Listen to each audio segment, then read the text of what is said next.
Okay, so today we are very happy to have Peter Zoller, who will tell us about exploring large-scale entanglement in quantum simulation. So let me first of all say that I'm very happy to be here for these 2 weeks. Thanks for the invitation to come here. So I talked to Ignacio about what kind of a talk I should give, and I proposed that I speak about quantum metrology, but Ignacio sort of convinced me or persuaded me that I should rather speak about something that has to do with quantum information, showing also, experimental collaborations and what are really possible, feasible, and what the status is. Because as a theorist, one is very often dreaming and what the possibilities are, but then they're somehow rescaled by reality. And there's sort of 2 parts to the story, and one is, what's possible on this experimental apparatus. I can also give a separate lecture, of course, on the psychology of understanding experimentalists. That's sort of a separate topic, and more complex, beyond my pay grade here. So I speak today about exploring large-scale entanglement in quantum simulation, and I should simply say that my own background is really atomic physics and quantum optics originally, but when quantum information came along, there was, of course, the question how to build these devices and how to use them. And this is also when I met Ignacio at that point, and then we did together a lot of things that had to do with coming up with engineered quantum many-body systems in the context of atomic physics, atoms, ions, photons. And here are examples. I mean, there was the trapped ion quantum computing, optical lattice quantum simulation, Rydberg rays. Originally, we talked about Rydbergs in optical lattices, polar molecules, phonons, and photons, and all of these things. This is sort of the topics, and it's quite interesting to see that this started now 30 years ago, like the trapped ions, and they're still around, and they're actually one of the main competitors in this whole field. So somehow atomic physics was able to offer something, and what's sort of interesting from my point of view is very much that, we dreamed about these things originally. Experimentalists went away a long time, built such devices. But in doing these proposals, we had ideas what we wanted to do with them, this quantum computation or simulation, whatever. And these devices are now actually coming back to us as something that starts to become useful. So the original dream or motivation is somehow becoming a reality. And I want to talk in particular here about collaboration that I have in Innsbruck together with Reinhard Platt, Thomas Mons, and Christian Roos, which is along the ions.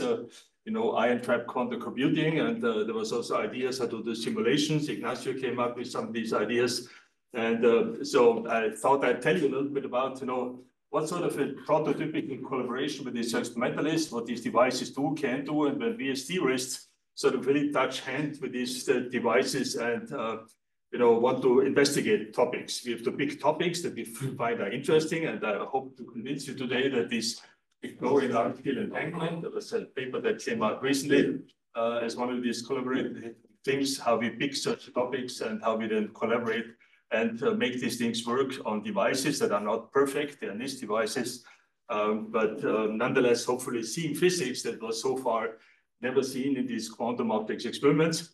And I would say that the main topic right now is really this. On one hand, you have these devices that you can program in some way, but you have to come up with certain protocols that measure certain things. And you will see that today, the main topic will be really entanglement Hamiltonian tomography. We would like to measure entanglement via the entanglement Hamiltonian and how to do these things experimentally in a realistic way. And at the end, hopefully get some new physics out, which is interesting and also to some extent surprising. So, this is the motivation slide. When we talk about quantum simulation, we are sort of under quote solving a quantum many-body problem. Think of some material science problem. We have a Hamiltonian that is classically maybe hard to compute, but quantum mechanics, you map it on your analog, digital, or hybrid quantum simulator.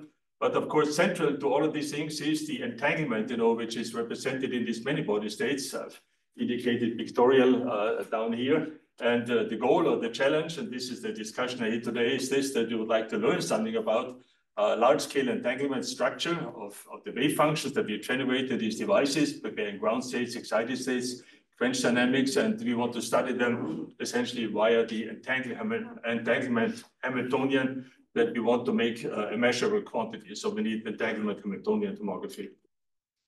Okay, of course, the situation here is not the most general one, like you have in quantum computing. The kind of states that we talk about here are those that are generated by Hamiltonians that are k-local. prototypical, the one up here, which is Heisenberg Hamiltonian, anisotropic, and you will see it coming back then in the later talk where we use this Hamiltonian to prepare the interesting states. And so the fact that you have very special, generators behind these Hamiltonians over here, or represented by this Hamiltonian, is something which makes the problem sort of special, but it makes it special in the sense of being a many-body problem. This is a prototypical many-body setting that we're interested in and entanglement in this context. And so let me sort of give upfront a little bit kind of a motivation slide of what we are going to do now in the following, because there will be a lot of technical details coming up here and there.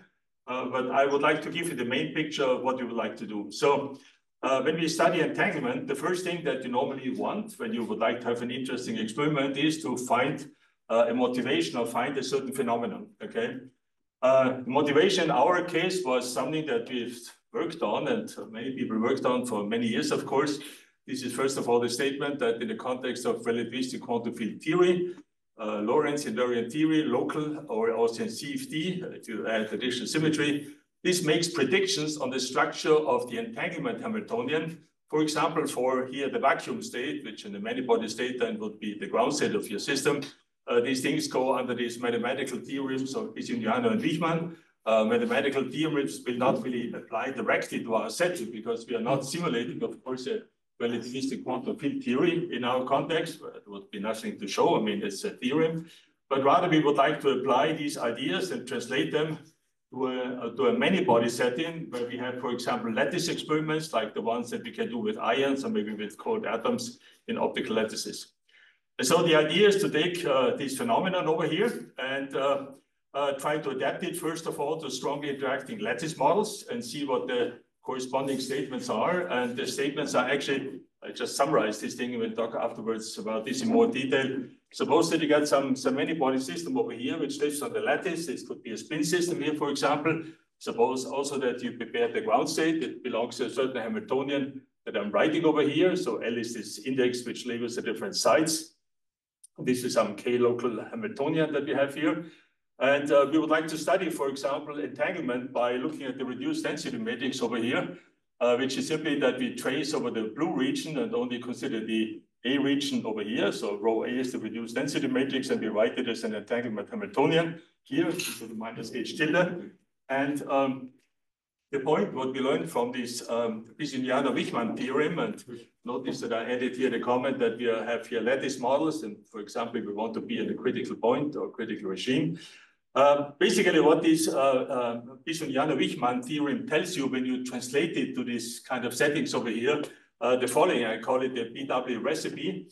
Namely, if this H is the original Hamiltonian of your system, your lattice Hamiltonian, your Heisenberg Hamiltonian, for example, the entanglement Hamiltonian on this region A that we have over here that gives you for the ground state, the reduced density matrix here, is basically a deformation of the original Hamiltonian in the sense when you take these terms that you have over here and you write here a sum over them and you write here coefficients in front, that of course, if I insert this thing in the reduced density matrix will be a Gibbs state with a local temperature or inverse temperature given by this beta L that we have over here.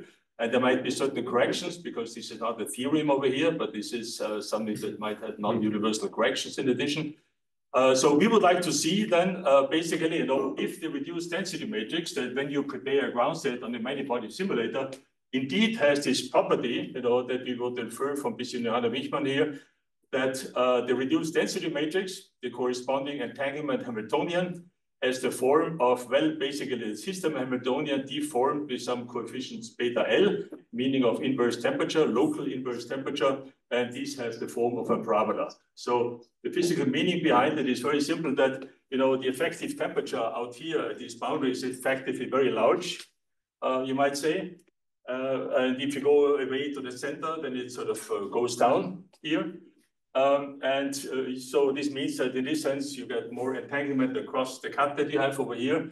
And these things are sort of summarized. And I think it's a very amazing statement, in particular the original one, because it really means that this entanglement Hamiltonian for these vacuum states and approximately then also the contact here with the lattice will be local Hamiltonians, and they're just a deformation of the original lattice Hamiltonian that we constructed, for example, in our quantum simulator. And the question is now, I mean, this is an interesting phenomenon. Can we go to a simulator that we have today in the lab and an experiment and actually see that, okay? And you can see that this implies now several things that are now our job as theorists here. So you need to develop certain quantum simulation tools, like, for example, maybe more on the technical side, that ground and excited states, need to be prepared approximately on your quantum simulator. And then also be able to measure, for example, in the sense of a tomography, the operator structure of this entanglement Hamiltonian here. And then how do we do that? Well, there's certain tools that we have worked on over the last years, like randomized measurement, the classical shadows, and so on, will come to help. And there's a long story behind it.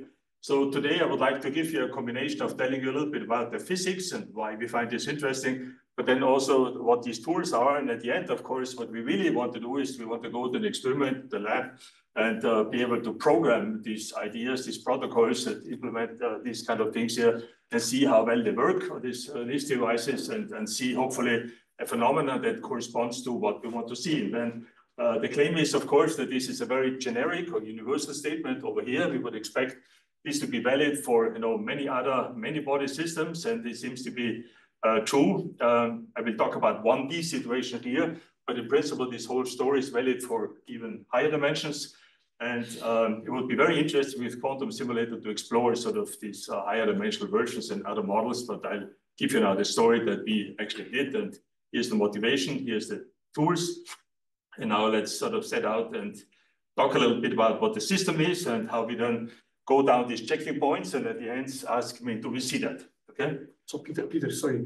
So what are the precise conditions on which this is derived? Actually, this recipe, it has to be critical or Lorentz invariant or? Well, it's simply, if you well reach the quantum field theory, local and all of that. I mean, then there's a mathematical theorem derived by these people in the 1970s. That show it as a mathematical theorem that the reduced density matrix, for the vacuum state, is a Gibbs state that has the same Hamiltonian density that they had for the original one, but multiplied by an inverse temperature, which in the case of a CFD, if you take in the middle somehow a little power, would be a parabola, and if you go to the edge and to divide infinite systems, half, then it would be the form of a ramp.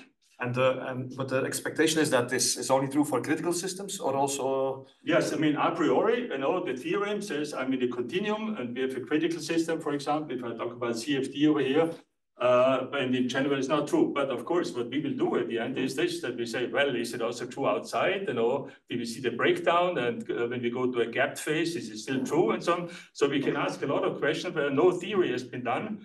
Except that there's certain model calculations and some exact models can be solved that show it also in the region outside, and it shows that this theorem is also true, but in a modified way. So it becomes kind of a playground that we are certain that at a critical point, it better work, okay? If you're moving away, it might fail, but it's interesting to see how it fails. And of course, experimentalists have this thing called error bars, and then sometimes wonder, is it now just an error, or is it okay? So that's the philosophy that we have. Okay.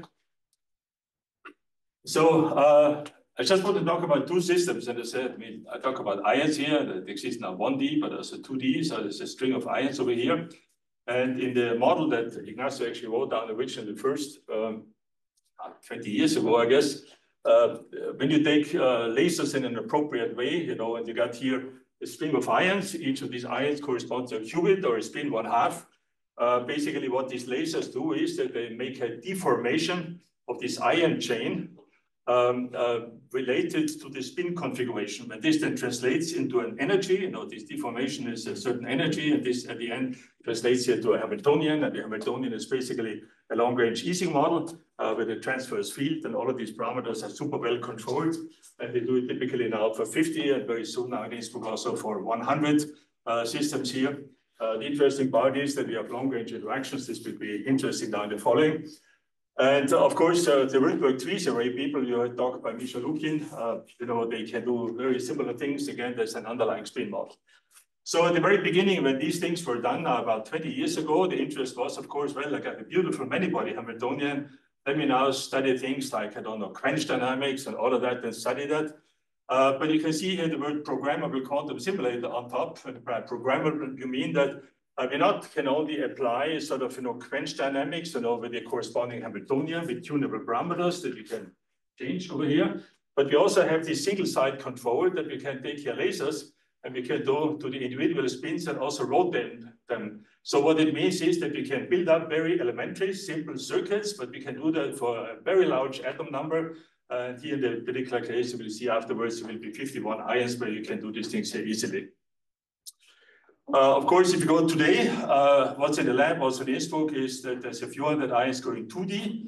What we do now is a protocol applies immediately to that, but this was not available to us. And of course, Misha Lukin has moved on from the programmable quantum simulator much more to the quantum computing scenario, and it does the error correction, which is super exciting and so on. But you can see sort of the basic idea that in a programmable simulator, we have a very large number of qubits, but we don't really have necessarily the universal control, but we have some control. So there's some programmability going on over here. There will be universal fault-tolerant quantum computing here. Whereas usually these things scale to relatively large particle numbers sort of quite easily. And this makes them interesting, particularly in a simulation context. Okay, if you ever seen a lab, I think it's pretty impressive. And in Innsbruck, we have also this special situation that these labs are on one hand, University of Innsbruck, and then Academy of Sciences over here, and this company founded by Rainer Blatt. And if you take these systems, one has this quantum computer and another one has a quantum simulator over here. And it's quite interesting for some, not all experiments we were able to do, sit, for example, as theorists in our offices and directly talk to these machines, okay? Not the experiment that I'm going to tell you now, but in general, this is sort of like our local, might call it, internet, that we have access to some of these quantum machines. Okay, so let me start with something which I find is technically rather trivial as a theorist, but experimentally it's actually pretty hard, which is how do we prepare approximate ground states? And I'll tell you briefly about these variational quantum algorithms. Conceptually, this is very simple, but I want to point out why we like them. And the reason is simply that they're super robust to certain errors. And I will explain this briefly on. So this is sort of like a warming up when we go to the real story. I told you before, we will need a ground state, an approximate ground state. And now we're going to prepare it. And this is sort of more like a technical demonstration, if you want, okay? For the moment, nothing conceptually deep. We do it now for these ions over here. So in the good old days, when experimentalists first constructed this kind of a many-body spin models, what they studied, of course, this was the most easy experiments would be quench dynamics. And this is actually quite interesting, and particularly have long-range interactions over here. So it is not the trivial easy model that we have. And of course, what you do is this, that you prepare product states, they evolve to certain entangled states. But clearly this becomes then when you are able to make single-shot measurements of the readout of all of that, this can become an interesting study of, for example, entanglement in quench dynamics, how it builds up, how it thermalizes, depending on what the Hamiltonian is, and all of that. But you can also operate now the same device going away from the physics of quench dynamics to something which is now just maybe more programming in the sense of doing quantum gates. You can also easily do now quantum gates where you take this beautiful Hamiltonian down here and just, you're no longer interested now in what the quench dynamics per se is, but you say, this is for me now a gate. It is an n-body gate that an experimentalist can do with very high fidelity. And it's entangling, of course, n particles according to this generator that we have here, which is this easy model that we have. And you can see right away, if you interlace these things with single qubit rotations, we build up a whole family of states over here. There will be variational parameters over here. And of course, the basic constituents over here that are very naturally available in the lab with very high precision are these over here. I want to point out that very often the experimentalists do not know precisely what these Hamiltonians really are. There can be little bumps in there because this is a 51 ion system. You will see now the following, that in this variational quantum simulation context, actually this not knowing what the details are will drop out completely. This is the great thing about it. But of course, we don't want any decoherence. So we don't want any heating. And if you have a low depth circuit over here, the good to bad ratio is typically something like, well, dissipation maybe a few percent in the system sort of naturally as it is in this device. And now you can see why this variational thing is sort of interesting, because now you prepare a family of states with a certain parameter set over here. you can have a classical computer, and the variational classical algorithm basically says, well, let me simply take, for example, a target Hamiltonian, distinguish the target Hamiltonian from the resource Hamiltonian. This was the one generating the gate. This was the Ising model. This is now one that you like to write down, for example, an Heisenberg model, nearest neighbor, that you can write down at this point, as we do then afterwards. And once you have this target Hamiltonian, you can, of course, then over this family of entangled state that you have over here, minimize that and get a proximate ground state. This is, of course, what all of us have done in quantum mechanics as exercises for the helium atoms, and now it's being done on the quantum machine. And the idea is, of course, that you measure on your quantum device these different correlation functions, build up an energy landscape, and it is, as I said, robust to design errors and resource Hamiltonians. Our pride in doing this was not that we wanted to compete with quantum chemists doing all of that, but we wanted to have approximate ground states, and you will see now that these actually work quite well. Actually, let me depart for the moment a little bit in this journey here. For example, some time ago, we did the lattice-Schwinger model as one-dimensional quantum electrodynamics.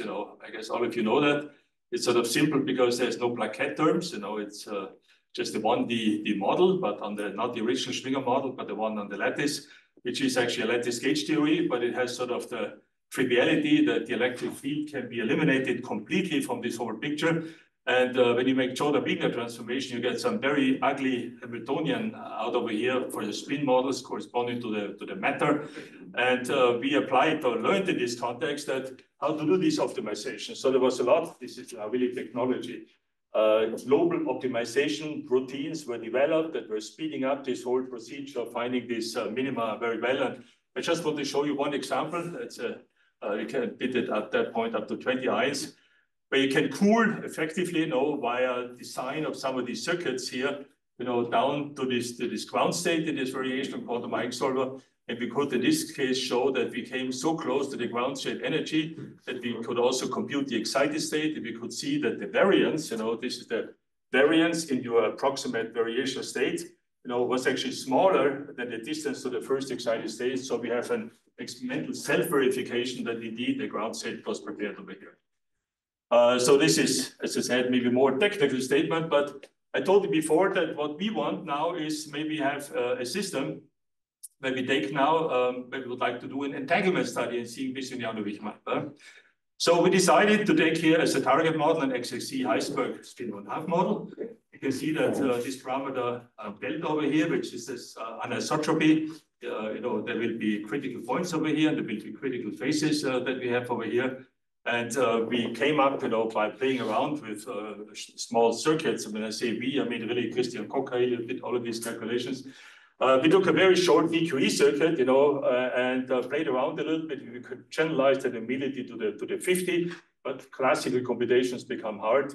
5 layers and 10 parameters. This is not very sophisticated over here.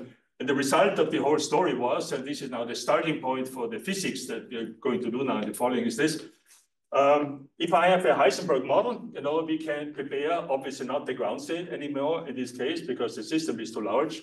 But basically, we can prepare, if you take the min and max energy of your Heisenberg model, states that are a few percent, just in a small energy window within the ground state. So it's about 300 states, in a Hilbert space of 2 to the 51, of course, with symmetries and all of that over here. But basically, it means that we are able to prepare pure quantum states that are essentially superposition of the few hundred lowest lying states of this Hilbert space of 2 to the 51 of this model that we have over here. Okay. So in this sense, what we can do, having gained these low energy states and eigenstates, as I said, we can explore now some low energy physics. And it is very important that these Wichmann ideas are not really a statement about the ground state per se, mathematically they are. But if you take states just a little bit with higher energy, they have very, very similar properties. This is sort of interesting because it means that you would like to see properties that correspond to low energy physics and not only to statements about ground states that would be per se then not very physical. Excuse me. So is the resource Hamiltonian still the same one as it used to be, or is it nearest neighbor now? This is now, this is the ground state. So we're using the resource, this XY or this Ising Hamiltonian. It's the same resource. As a gate, that's right, over here, yeah. And then we cooked up a circuit, a very simple one, low depth circuit.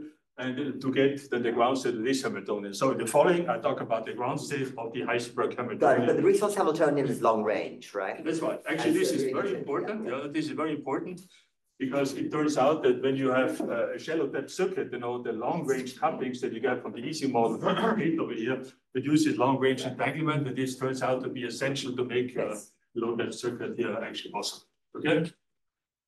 Okay, so what kind of physics can we do with this whole thing? You know, there's sort of basic quantum science, but maybe also certain applications that are enabled by these kind of things over here. And I want to tell you this story now here about this learning of the entanglement. There's a parallel story, you know, that talks about quantum metrology and using these kind of ideas for circuiting to optimize, for example, quantum metrological cost functions and so on. And we have done that. Again, there's a paper where we developed theory, and then there was an experimental paper on these lines, but I'll not talk about the second part over here. So let me just sort of maybe now go back and fix a little bit the notation that sort of that we talk about the same thing. Maybe you're not the audience, we have to do that here. So when we talk about characterizing entanglement, we know like bipartite entanglement, if we write down the reduced density matrix over here, if this is a pure state, of course, there would be a Schmidt decomposition. And our dream, for example, when we talk about entanglement, measuring entanglement, would be to take a Schmidt decomposition of being able to measure all of these Schmidt values that we have over here, or the, as it turns out at the end, the spectrum of the entanglement Hamiltonian. How do we measure that? And the answer for us was, well, we are going using randomized measurement because they work so well on these trapped ion machines. But of course, once having that, you know, we can then do things like measure the Rayleigh entropy, like the purity of the system, but also von Neumann is of interest, and we'll afterwards show how we measure the von Neumann entropy for this system sizes, where the subsystem is about 20 particles or so. And how to measure again? Well, it's randomized measurements is what we're going to use. And of course, the real focus in our story will be then the entanglement Hamiltonian that I mentioned at the very beginning, where we represent this density matrix over here by the entanglement Hamiltonian over here, which is really this mixed state, and the ensemble so it's basically a Gibbs state that we have over here. So we would like then to learn the operator structure of the entanglement Hamiltonian, which for us is just a proxy of finding then the tomography of the reduced density matrix that we have over here. And of course, we are particularly also interested in learning this Hamiltonian then in the corresponding eigenvectors or the eigenvalues. And of course, I have to quote here Duncan Haldane that says, you know, low-lying entanglement spectra can be used as a fingerprint for topology. We are not going to do topology now in the following. But basically, we are developing now tools on the experimental side that run as protocols that allow us, for example, to measure this entanglement spectrum or doing this tomography of the entanglement Hamiltonian. And this should be applicable now in a very broad sense over here. Let me give you an example for what I mean by that and go back to a paper from a few years ago. Actually, this is based on very old data that were taken in the lab when we studied the randomized measurement. But just to illustrate you what it means, what is able to measure, and then we move on to the Wiesiniano-Wichmann story. So suppose that you have here quench dynamics, and you're interested here in the subsystem A, which is now represented by this reduced density matrix or entanglement Hamiltonian H tilde that we have over here. Can we measure, for example, the entanglement spectrum in the quench dynamics? Basically, what this means is that can we see how in an experiment, for example, using our protocol that I've not explained yet, you know, how an initial product state from over here would evolve into a highly entangled state. And we would like to measure, for example, you know, these Schmidt coefficients that we have over here, so that we really can see the entanglement growth in our system as it happens in the lab, while the system evolves from the product to this entangled state generated in the quench dynamics. And of course, ultimately for long times, these things will actually thermalize or should thermalize, you know, and this thermalization, this is ignoring decoherence here at the moment, of course, should be a Gibbs ensemble over here. So you can see that for very long times, this entanglement Hamiltonian, of course, should be just a, you know, system Hamiltonian. Now with a constant temperature, no longer with the parabola that we talked about before, representing a Gibbs ensemble here. And we have here a sample efficient entanglement homography, and I'll talk about these things as a technical thing at the end. I first want to talk about the physics, but let me show you a result. when you have a small ion system, and you do quench dynamics and you do theory, okay, then you obtain, for example, these Schmidt values over here, lambda alpha, here, and you can see at the very beginning, this is a product state. This is all of them are 0 with the exception of 1, which is the one over here. And then you can see how this whole mess builds up. This means that there's more and more superposition states over here in this Schmidt decomposition that we have.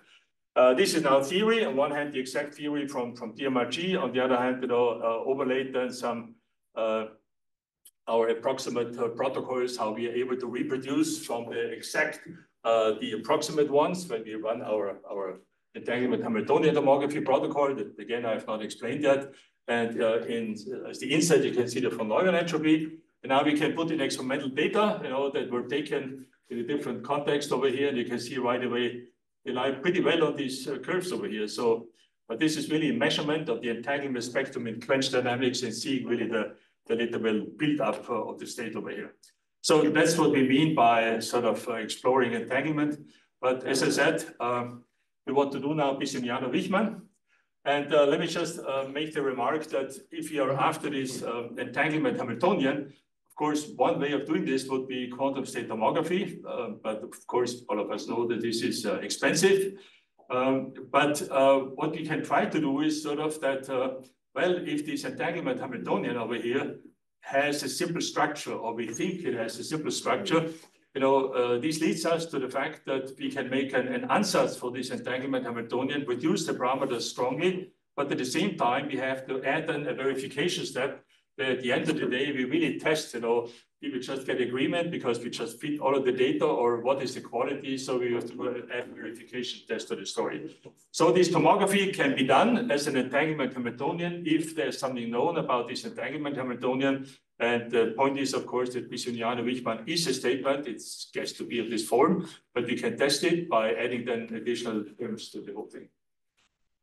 So this is again now this entanglement Hamiltonian story in the quantum field theory. So we have here our Hamiltonian, and we have here entanglement Hamiltonian in this bipartition. The reduced density matrix here is for this vacuum ground state, a Gibbs state, but it has a local temperature. Here, this inverse temperature beta of X here.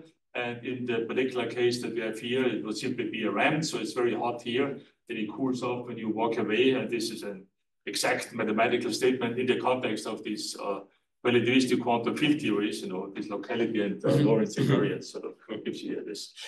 There's a lot of mathematical literature on this whole thing that many of you probably know better than I do. But this is sort of the basic summary. And if you go over to the case of conformal field theory, very similar things hold. But for example, Cassini, and Myers were able to show that if you take now out the little ball in n dimension, a very similar statement holds. This line region in the middle, where again, this beta that we have over here has now this form of this parabola here. And we will see afterwards that we are actually hunting for these parabolas can be in our approximate ground states, find that this effective entanglement temperature, if you want to call it, this is spatially dependent and has this particular form of a parabola. Can we see that? And the answer, of course, would be yes, otherwise it would be like this. Yeah. So I really want to appreciate all of this work on CFDs. And in CFD, there's, for example, a lot of predictions in 1+1 dimension about quench dynamics and how it goes to the thermal equilibrium, and when this beta that we have over here becomes a function of time and so on. So there's a lot of predictions. I'm simply saying that with the tool set that we have here, in principle, we can test many of these things now, also now in the lab with our quantum simulator setting. And now back to what I said at the very beginning, when we translate this thing to a lattice, which is a priori not obvious that this would be true or the case. Of course, if I go to some continuum limit in the lattice, then if this is the field theory that comes out, then it's okay, probably. But this recipe of having a Hamiltonian, and then we write an ansatz, and ansatz now means an ansatz in our tomography with a local temperature. The question is that really, when we make an ansatz and we add additional terms to test for the presence of other things that are around. So the entanglement Hamiltonian is just local deformation of the system Hamiltonian. And do we really see, for example, the parabolas and all of that over here? So it's kind of interesting to see at that point that there's been a lot of numerics, of course. testing these things in systems where classical computations can be done. And there's also a lot of analytical results along these lines. And I just want to show you that if you go to the Heisenberg model in 1D, this is roughly what you see. You see these very beautiful parameters. So there's some hope that if you do an experiment right, then you might also see it. Of course, the whole protocol that we do also works in higher dimension. And so if you go to a higher dimension, then of course, doing a theoretical calculation is much more complicated. We did it for a quantum Hall system, and it worked very beautifully for sufficiently large system sizes. But quantum Hall is, of course, no interactive particles. So in this sense, it was somehow simple. But so this is a protocol that should also work in higher dimensions, but here we are just in 1D. And as I said, the point in our story is that this is somehow suggestive of an ansatz that we should make as an ansatz for the entanglement Hamiltonian, but adding then additional terms in our tomography. So our measurement data are then confronted with this particular ansatz. And the idea is that the number of parameters over here is relatively small. That's the reason why we are able to extract these things sufficiently.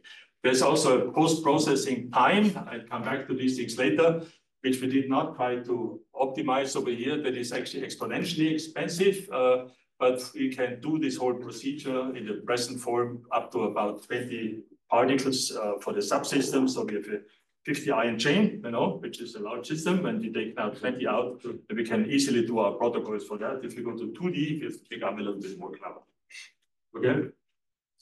Okay, so let me now sort of, after all of this preparation, tell you now what the sort of experiment is that we have in mind and that we set up and prepare from the theory side, and then we want to go to the lab and ask ourselves, do we actually see, that these protocols works, and do we see all of that?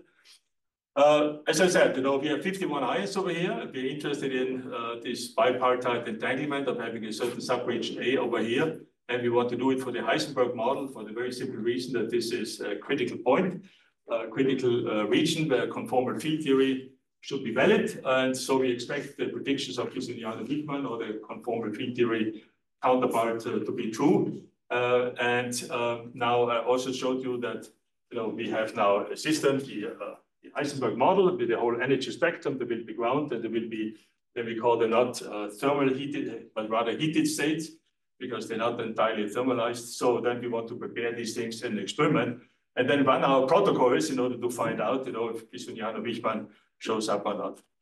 You should notice here that here we have area law entanglement down here for the ground state. Here we see area law entanglement and also the volume law entanglement that we have over here. And here again, this phase diagram where we have this delta parameter. Then we go to the critical point, and then there's a gap phase over here, where we take this large, and we're going to take these 2 points over here, and we'll do the entanglement Hamiltonian tomography for this particular case, and also measure volume law and area law in these particular cases here. And I already told you, so we do our cheap little trick with our DQE circuit, preparing an approximate ground state. And here's now this whole box that I've not explained yet, that makes this entanglement Hamiltonian learning protocol, where we have data that are coming out from over here.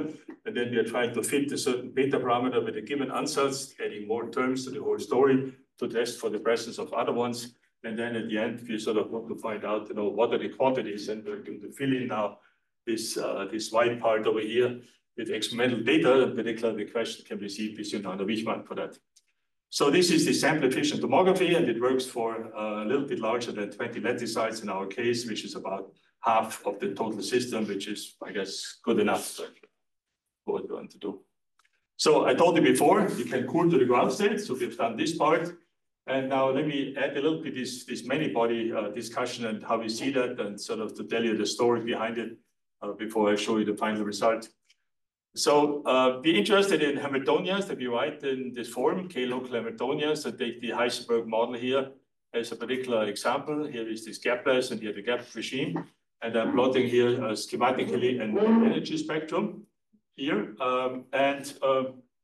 Suppose that we prepare, if we don't do that exactly, of course, in a ground state, or maybe an excited state up here. For the ground state, we would expect area law. Of course, for a conformal field theory, there should be a log correction over here. For a while, we were convincing ourselves that you could see it. At the end, we don't really make this claim, so the error bar was too large. If you simulate our protocol theoretically, you see very clearly that there's a central charge coming out here of 1 in the particular case. And this is for the excited state, we have volume law entanglement. So the first thing is to indeed, for one dimension, we see that this entanglement entropy is a function of the subsystem size, goes flat, area law, or if it goes linear, which would be the volume law over here, corresponding also to the thermal entropy. And this is sort of volume area law entanglement, as we normally talk about these things. I think it's good now for the discussion to start with the excited state over here, because all of us has an expectation what should happen over here. So suppose that I'm able to prepare one excited state or maybe a small energy window over here. We would then argue that the density matrix that we get by taking a subsystem would be sort of like an eigenstate thermalization hypothesis, but I think we don't really need that over here. Basically, something like a Gibbs state with a corresponding temperature. Plus some boundary correction terms. And so if I ask, what's the local temperature over here? The local temperature, of course, would be flat. And so our temperature profile, if I take a certain part over here, would be this beta I that I have over here. Well, that's a Gibbs state, so they're just flat. And if I make my system larger and larger and larger, we can see that this is what we should see. It's something which is flat for a thermal state. And you would also then see that you got here a linear dependence, for example, with this depending on the subsystem size, the whole story. What should we now see when we go to the ground state? Well, I already gave you the answer. What we should see in the ground state is that we should see parabolas, because this is what we learned from CFD. And these parabolas should have this structure over here. You can see that this amplitude increases, and of course the entanglement entropy there should be a log correction over here, should be basically flat. Okay, so this is the part where sort of this effective temperature over here is hot because of the entanglement across the cut. In the middle is sort of, in this sense, cold, and then it's on the other side. This is what Bisuliano-Wichmann actually tells in this case. And interesting, for some models, there are exactly solvable models out there. You can also go away from the critical point. And then you find that this is no longer a parabola, but maybe gets sort of more triangular-like, and you can decide afterwards yourself if the experimental data look more triangular-like. Of course, we think that they do, but that's sort of a qualitative statement because there's no analytical prediction in the case, but of course you can do numerics over here. So what we have now here is sort of, first of all, you can do theory, because you want to convince yourself that you don't go to the lab to try to see something which doesn't exist. And if you do theory, you see these very nice parabolas, and you can see these flat dependence that you have over here. Again, the volume law dependence, and here would be this log factor that you get from the central charge as a correction here.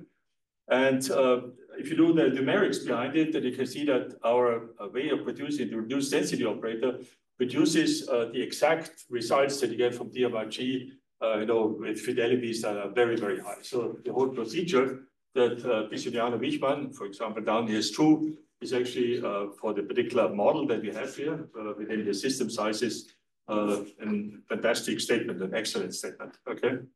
So I'm now back to the slide that I showed you, our ion traps, Heisenberg model that we picked, that we prepared now here, ground state and heated state. We can actually also prepare by just producing a ground state, but then instead of cooling by VQE to the ground state, we can scramble up some of the spins initially, and then we don't go to the ground. But heated state, we didn't make much effort here. We just wanted to prepare a state approximately of some window up here without really too much control.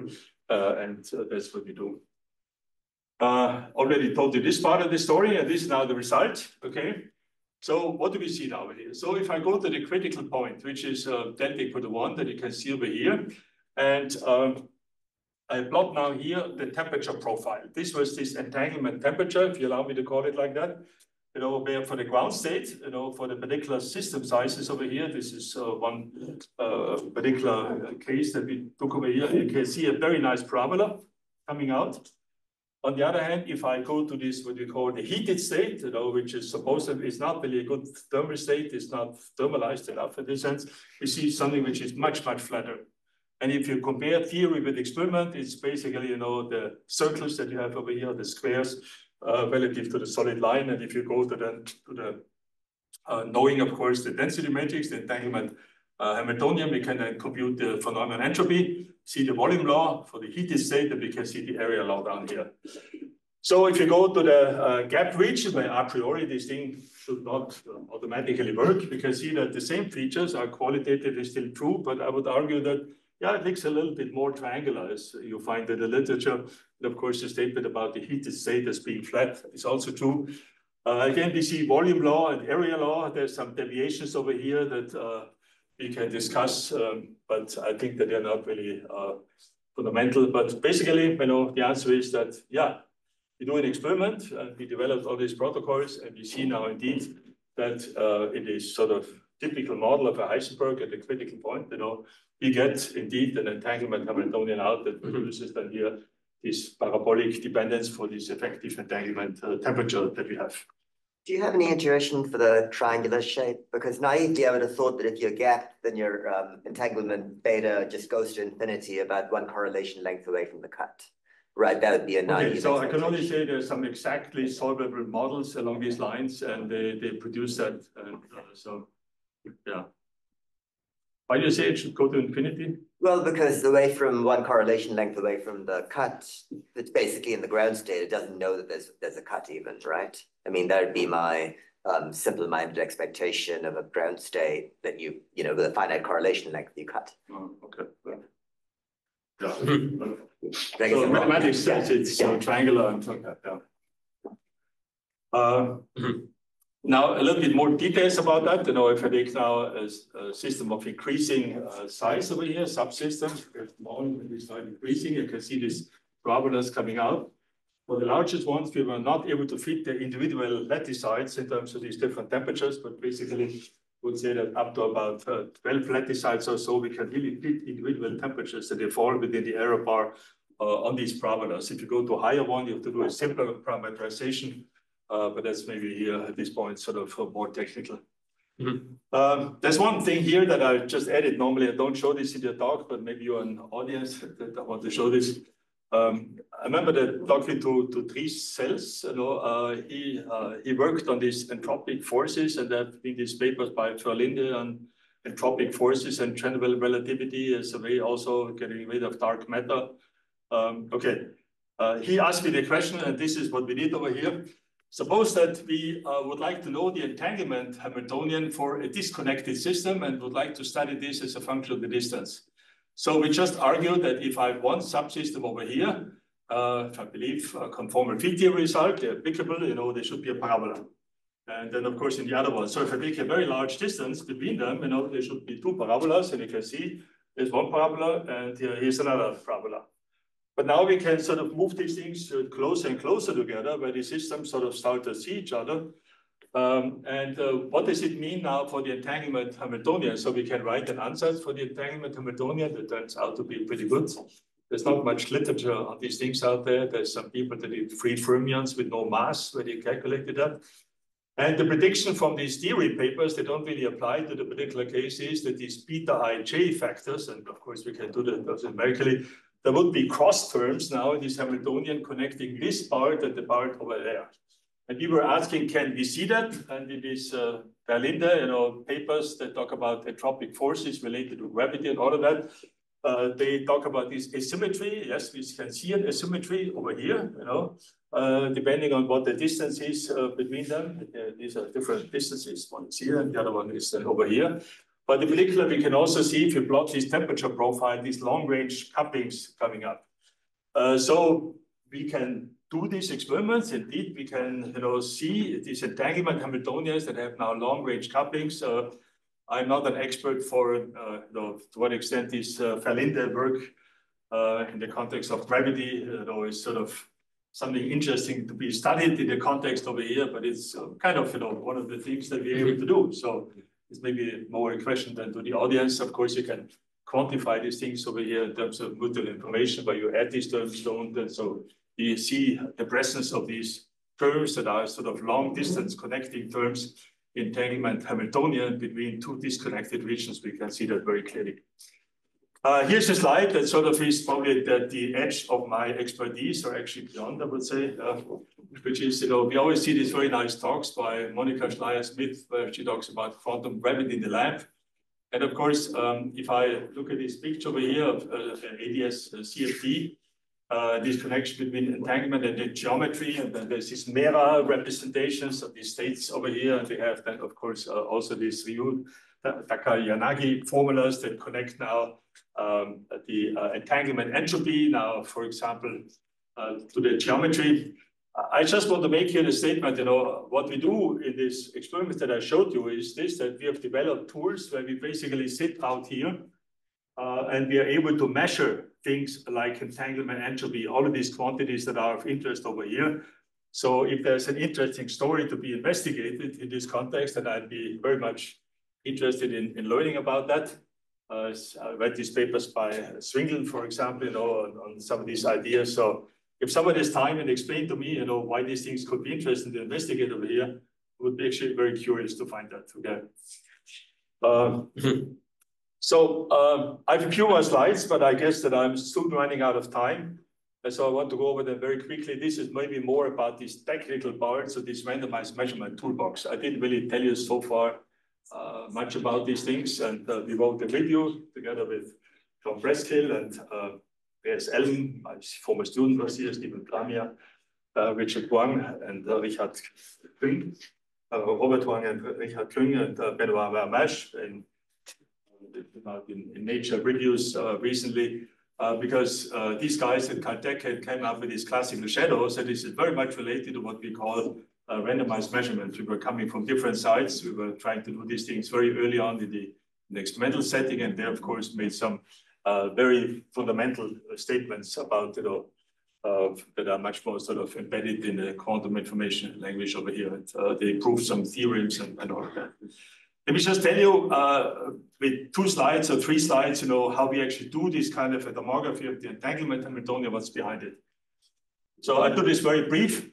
So if I go back to the quench dynamics that we had at the very beginning, we have the quench dynamics, we're building up in the entangled state over here. You might ask things like, can we measure the Rayleigh entropy as the purity over here? And this was an experimental question to be studied, and this is what we did. And so we came up with a protocol, if you see it over here, where we apply on the qubits individually here, random rotation corresponding to a circular unitary ensemble. Here, they are independent. And then one can prove, and you can find this in these papers that we wrote here, that if you take these random unitaries and you look at the cross correlation between these probabilities of measuring certain bit strings over here, and this would be Hamming distance, that you get an estimator, which at the end then gives you the Rayleigh entropy. In the experiment, this worked really well. And of course, there's another version for the whole story, which simply says, well, we can also do a randomized tomography where we have here an estimator for the density matrix, where we again have the unitaries, and these are bit strings that we read out over here, the formula. Of course, I'm not saying that this circumvents in any way, but that tomography is exponentially expensive. But doing these random unitaries is for us a way of sort of relating measurement data that we get over here to the entanglement Hamiltonian, because this thing is an estimator for that. And of course, it would be insufficient, if you do it directly to do a complete tomography, because this is just not enough measurement data. But since we parameterize our entanglement Hamiltonian and test for the presence of all of these terms, like learning the temperature, this is something that works quite well. And here is sort of the summary of how we do that. You have some data, you make an ansatz, you construct this e to the h, and then you do more data and you start to verify. And the ansatz is, as I said, this Bissoniano-Wichmann type ansatz with this local temperature, and this gives right away the sample complexity, which is efficient if you go through this whole thing. But in the way that we do it, and this becomes now clear on this next slide, sorry for rushing through these things, is that when you write down the corresponding formula, what we do is this, that we measure here experimental data, and then we fit them basically to these couplings that we call ERG, and then we have the verification step where the same kind of a protocol compares these estimates that we have for the density matrix with more data, then we can derive fidelities and therefore assign to this sort of a verification step. So I'm very short in going through that because this is rather technical, but that's sort of underlying this whole story. And if I go back to the situation before, we can take, for example, our reduced density matrices, where I showed you before the inverse temperature, Bissoniano-Wichmann, but you can also do this cross verification now for subsystems of 5, for the particular data sets. And you can see that for a subsystem of 5, the reduced density matrix of the reduced density matrix, we get fidelities that are between 0.9 and 1 for the heated state, and for the ground state, it's almost perfect. So the indication is that indeed we got here a pretty good ansatz, and we can believe our results because we not only fit the data, but we also verify them with, in this sense, more data. And maybe it's the last slide over here in the story, how many measurements does it take in terms of experimental runs? This is now a somewhat different problem, over here in numerics from that old paper. This is the number of experimental runs that you do. Suppose that you do tomography, like a low rank least square, and here projected least square, and this is the number of measurements that you have to do to obtain the density matrix with a fidelity larger than 98%. Our EHT, and this is of course applicable only in the particular quantum simulation setting over here, is a function of the subsystem size over here. You can see it's pretty flat. And this is just the number of parameters that we have to fit this polynomial, but of course, we don't have a universal answer, but in quantum simulation, if you got k local Hamiltonians, it should be true. Okay, and I'm sure, of course, wrote papers about some of these things.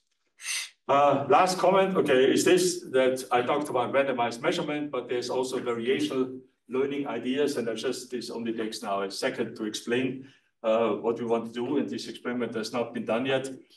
You can also ask, suppose that I have an entanglement Hamiltonian over here.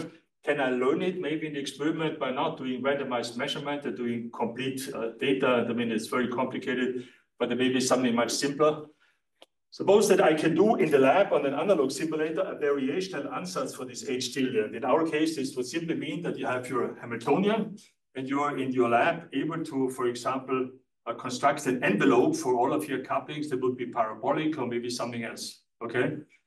Now you can see that if I have here my density matrix and I look at the time evolution of this variational Hamiltonian, I'm playing around with the shape of all of that. If I'm matching, with my H tilde bar, the sort of true entanglement Hamiltonian down here, then there will be no time evolution, okay? It will simply be flat. These things commute. And so if I take any observables and I monitor the time evolution over here, I'm able to tune my variational parameters that are part of this Hamiltonian in such a way that they basically go flat, like over here. And this would be within the answers that you can realize in the lab, immediately give you an entanglement Hamiltonian. This would be super efficient. I guess that people doing, for example, Hubbard models can try to do something along these lines. So far, nobody has done it. But you don't get the complete story out. You only get ratios of these entanglement spectra out. So it's sort of a reduced answer, but it works really well. Okay, so with that, I'm at the end of my story here today. So I tried to follow Ignacio, hope that I would tell you a little bit about what it means to interact with sort of experimental devices that we have in the moment in the lab, what they can do. I know they can do a lot, but it's even more that they cannot do. And as I said, there will be another talk about the psychology of interacting with experimentalists. That's also an interesting part, but not here for today. And we have shown you now that ideas that I find very interesting, like Insbesondere Wichmann, can we see that? Can we develop the tools to see that in many other systems too? And as they come out, that this works pretty well. And there's a whole story in parallel that talks about quantum metrology, where we develop, for example, the variational quantum circuits to where we optimize not here energies like up here. This was a more technical step, but we are doing things like, for example, we are trying to find the optimum interferometer, like in the Bayesian sense, where you do finding the best input and the best measurement over here, where we optimize a metrological cost function that you can define in the appropriate way, like something for atomic clocks or so. And if you want to read about it, with Junier, we wrote this essay, and there's a theory part at the end that talks about some ideas that are related to interface of quantum information and quantum metrology. Okay, thank you very much.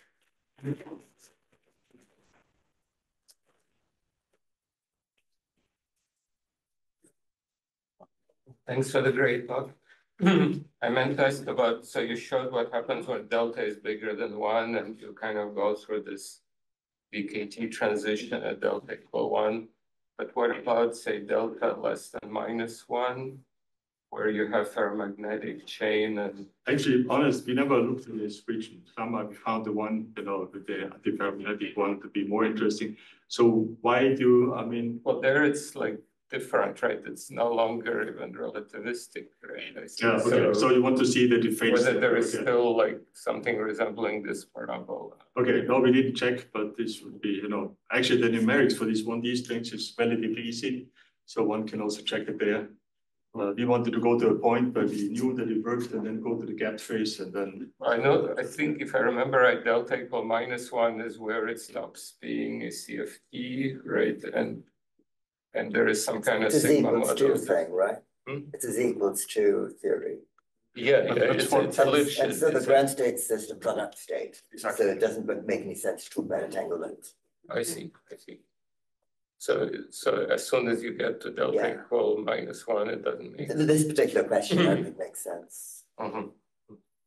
Okay, so you're saying that we should go to delta equal to -1 because things should break down then in interest. Yeah, right there. But when delta is -1 plus epsilon, it should still be relativistic. So something may abruptly change at delta equal -1. Okay, thank you. Okay. They had another question about for the Schwinger model, there is a non-local Hamiltonian, so does it make? That's right. I mean, does what it make was done over sense here, to try this is an something? experiment based now, I don't know, 7 years ago or something like that, very early on the time scale how we moved, of course. And this was eliminating the gauge field that you can do in this particular case, and then you get the long range Hamiltonian, and this was the one that was implemented. But can one try to deduce this entanglement Hamiltonian for that model? What we did at that point is actually measure the Rayleigh entropy to see, for example, there's a quantum phase transition there when the mass goes negative, that we can put the mass negative. Physics doesn't allow that, okay? But there's a quantum phase transition there. We studied Rayleigh entropies as entanglement across the phase transition, and indeed we saw that when you cross this quantum phase transition on the system of 20 particles or whatever, it was a very clear bump in very good agreement with theory, sort of indicating that at the phase transition point there was large entanglement, but we sort of more in demonstration. Yeah, okay. Yes, it's there. Okay. This critical mass where you have the Z2 kind of Ising transition. Thank you. Peter, so I have a question. So if you do your learning for your temperatures as the profile, so I guess it's important that you are able to simulate this classically, this e to the minus beta h. Okay, in the particular way that we have over here, how we do this fitting, we must be able to calculate the e to the minus beta h classically. Okay, this is the bottleneck at the moment. Yeah, we can do this pretty efficiently. Just calculate a few hundred of the eigenstates there. We can do that, but we were thinking a long time. We want to improve that. And this was then the outcome was our variation protocol. We didn't need it in the case. Okay, so when we go to 2D, we need it, and there's some new ideas are necessary there. So this is the bottleneck at the moment. You have any idea what to? Not yet, but I'm interested in discussing. I'm very interested in discussing. Could you, in principle, evolve your system with this entanglement Hamiltonian? Well, the entanglement Hamiltonian doesn't really exist in the lab as a generator of a time evolution. It exists that I have a reduced density matrix, and I rewrite it as e to the minus h tilde, which is my entanglement Hamiltonian. But I cannot do a time evolution with that. But in the last example that I showed you with this variational, what we do is this, that we say that, okay, so in the lab, I got e to the minus h tilde there, it sits there. Let me now generate in the lab with my tools, a whole variational class of Hamiltonians, and let me try to find out if I can guess, sort of find the right one, where if I time involve this e to the minus h tilde, nothing moves anymore, which means that they should be identical up to scaling factors and so on. So it is exactly this point that is for us sort of a tomography of this entanglement Hamiltonian by testing classes of time evolution, that we can do that. But it comes with these assumptions that you can do it in the lab, but also with the assumption that you cannot test for higher order terms. So this h tilde may be very complicated, and your variation class may be rather limited that you do here. So I think it's pretty efficient, and some of the experiments could actually do that, but It's not been done yet. I have a question about these, let's say, you call them measurements of entropy. So if I understand correctly, you can do it more efficiently. About the Rayleigh entropy now, or the von Neumann entropy that we had actually, in our case, we know because these 20 particles really d-density matrix because we know the entanglement Hamiltonian that we measure, so we can just calculate the von Neumann entropy. So it's basically state tomography. Well, we do this tomography with this ansatz, that makes it efficient, and we test and verify these additional steps. But then we have it in our classical computer, and we can then calculate the von Neumann entropy. It's sort of related to the complexity question it was asking for this post-processing VR. My question was, if I, let's say, take this as a method to make an estimate for the entropy, that should even work if your ansatz may be incorrect, could one say that it's still certainly an upper bound? Because in a sense, let's say if the ansatz wouldn't see some, let's say, superposition that is there, you overestimate the entropy, but you would never underestimate it. So I can somehow say it's certainly a guarantee that even if the ansatz is not accurate, I have an upper bound, which would probably be sufficient for all these. Okay, I would like to hear more about that. Maybe can. Yes, we can talk. So I'm not sure. Okay, I'm not sure, but I would like to hear your argument. Okay. In the variational way that you mentioned, in order to measure this entanglement Hamiltonian, imagine that you find something that doesn't evolve. So it means that it commutes, but it doesn't mean that this e to the minus h could be any function of h. So how do you make sure that this e to the minus h is not, for example, e to the minus h squared? Yes, okay, so I would say at this point, this Bisunana-Wichmann ansatz comes in that we know something, so we just do it within this particular variational class. And so you're completely right that you find something which commutes, and you don't find any scaling factors. And so, for example, the Hamiltonian that you would find from this time evolution is not something that we only can find differences between these entanglement spectra and then the corresponding ratios. So it's something rather limited. Okay, I'm only saying that this is experimentally cheap to do, and it has not been done, and maybe in part an answer for higher dimensional systems. But it's very restricted in this section.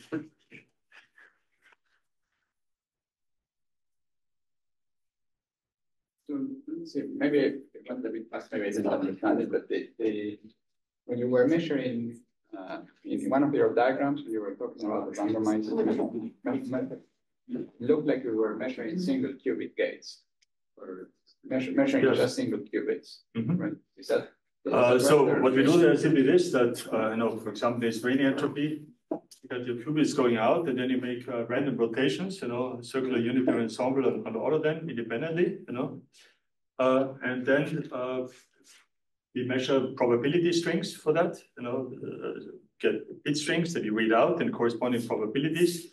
And then at the end, in order to get the Rayleigh entropy, you have to correlate the P, its probabilities for bit strings, for the given U. And you have P times P depending on the U, and you average this thing over the circular unitary ensemble. And this is what we can show gives you, for example, the Rayleigh entropy there. Is that equivalent to measuring, let's say, 2-qubit gates or S-qubit gates? Is it equivalent to measuring S-qubit gates? No, I mean, it's just these are probabilities, and we square the probabilities and then average. Normally, for example, if I take a probability and I would simply average this thing, I would get out nothing because, if I randomize over all of these qubits, then it would be uniform. But here we take these probabilities and we square them, okay? And then we average, and this then contains this part, which is this Rayleigh entropy part. You're doing this over the whole region you're... Yes. Okay. Yeah. Okay, yeah, this is what I mean. So it's the Rayleigh entropy of order 2 in this case, or this is a two design in this sense. Yeah, yes. So it's, I guess that is Rayleigh. So the parameter of the Rayleigh entropy is the 2. Yes. Okay.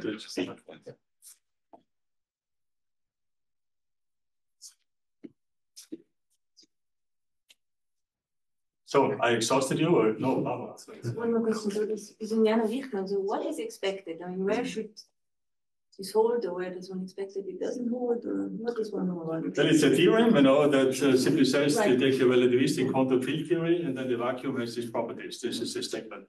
But And of course, so it now makes a we lot know- of assumptions that are not true in our case. Wichmann is that you have an infinite system and you take this one half space and the other half space, and then, well, it's automatically in the continuum. We're not in the continuum, we're in the finite system, in the lattice and so on. And is relativistic, the Lorentz invariance in our case is also not true. So there's a lot of reasons why it should not be true, but it seems to work basically well, even in the regimes that one would expect it to sort of break down much earlier. But is there any expectation that one could say, well, in so that case, one could, Say again? is there any, I mean, did one somehow gain some intuition why it should hold in this lattice or? Well, if I take a lattice and I take sort of very low, if I do the low energy theory, I can derive an effective continuum field theory. There, I mean, if it has the proper form, then you would expect it to be valid. Right? So in this sense, I think one would expect in general, that many of these lattice models can be approximated well by continuum theories, and then of course this thing might apply or not apply depending on the other conditions being satisfied or not. But I'm only saying that I find it quite amazing that you take a lattice model and that these statements that you have here with Wichmann seems to be much more true than we would intuitively expect them to be. So it's a good statement. And also Wichmann is independent of your Hamiltonians that you have, can be free particles, can be strongly directing. So it's a statement that's in this sense in an interesting regime. And it seems to be universal and therefore developing toolbox here. Maybe related to that, in case you know that. So Wichmann really needs Lorentz invariance. It's not sufficient to have a light cone, because like say exponential clustering, right, actually only requires a light cone and not Lorentz invariance. And that's in the end why it also applies to spin systems, because there's a Robbins bound. So I think some of these statements, if actually the essential thing is actually only the existence of a light cone, that might explain why they hold spin systems. I have no idea what's the difference between Wichmann. No, I'd be interested in talking to you. Traditional proof. The traditional proof certainly uses Lorentz invariance. Sorry? Your leading points under. Oh, it's a equitation argument. Yeah. Okay. So can I have a small question? So is the quantum weak measurement somehow useful in the lab to measure the entanglement Hamiltonian? What the quantum weak? The weak measurement. A weak measurement. Yes. I mean, here we're doing projective measurements. Right? Yes. And you're proposing now to do a protocol that uses weak measurements to measure entanglement. How would it do that? I don't know. I just asked. Okay, so just saying, okay, we make strong projective when you say weak. That's okay. Because I've heard some people talking about like using the weak measurement to measure the wave function of some state directly. Yeah, I don't see the protocol how to measure the entanglement Hamiltonian there, or this, I don't know, Rayleigh entropies or whatever. Some ideas.